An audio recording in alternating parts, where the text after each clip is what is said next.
turminha do quarto ano, tudo bem com vocês? Vamos dar início à aula de geografia. E o nosso tema de hoje é hidrografia. Ué, professor, o que é esse tema? O que nós vamos estudar hoje? Galerinha, nós vamos estudar os rios, as águas aqui do Brasil. Os rios, gente. O que são os rios? O rio, ele é um curso natural de água que pode se originar de fontes subterrâneas, das chuvas e do rendimento de neve e de geleiras. Às vezes, um rio pode não existir do nada, aparecer um rio, assim, a gente está andando um rio. Por quê? As águas da chuva, o derretimento das geleiras, isso tudo pode acontecer que faça, né, um rio, que tenha um rio, que forme um rio.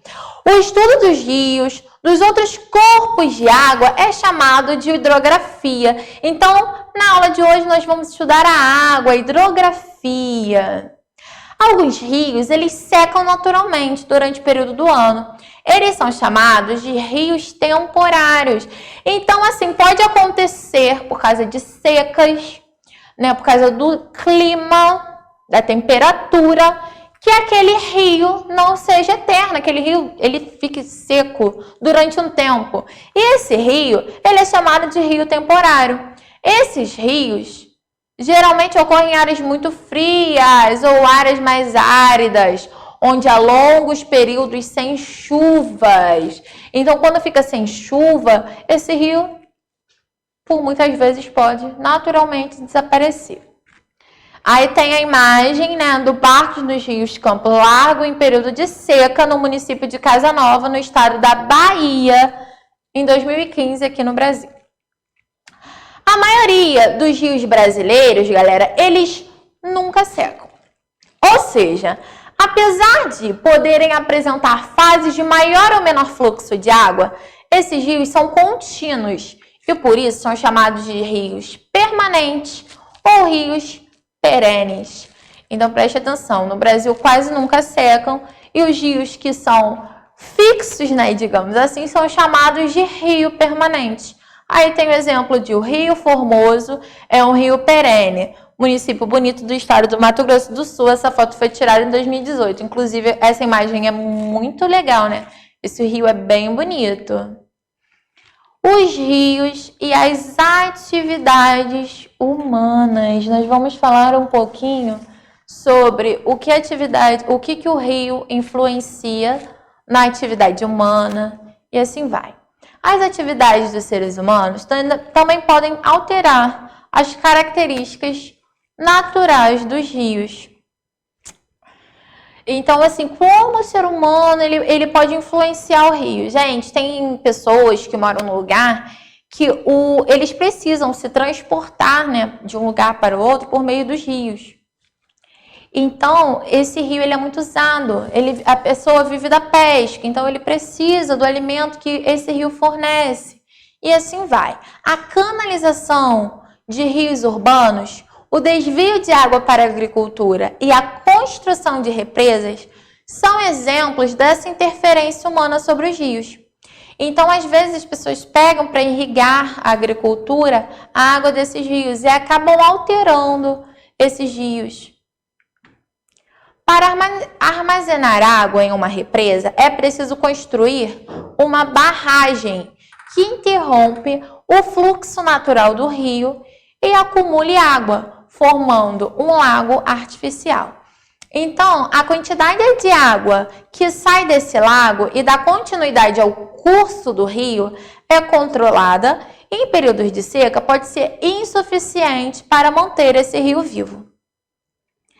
Tanto a transformação do lago artificial quanto o controle de água que é liberado altera a vida e o ambiente das áreas onde as barragens são construídas.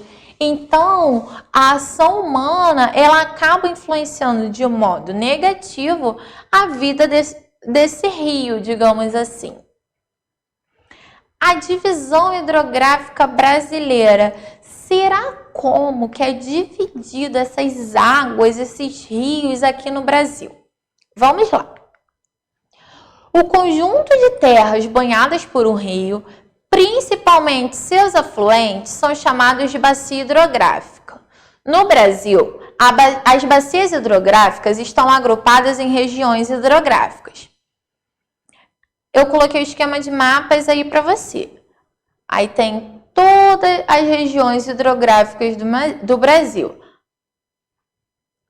Amazônica, Tocantins, Araguaia, Atlântico, Norte Ocidental, Paraíba, Atlântico Norte Oriental, São Francisco, Atlântico Leste, Atlântico Sudeste, Paraná, Paraguai, Uruguai, Atlântico Sul, Rio e Alagados.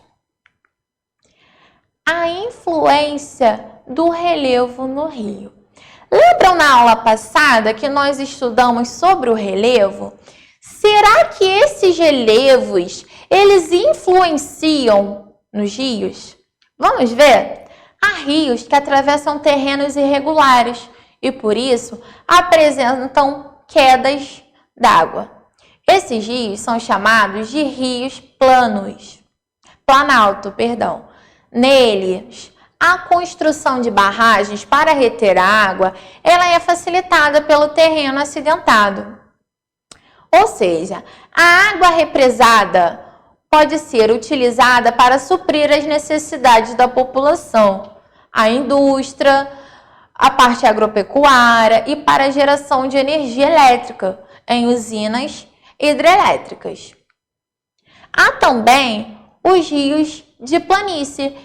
Como que são os rios de planície? Eles ocorrem em terrenos mais planos, sem quedas de água em curso.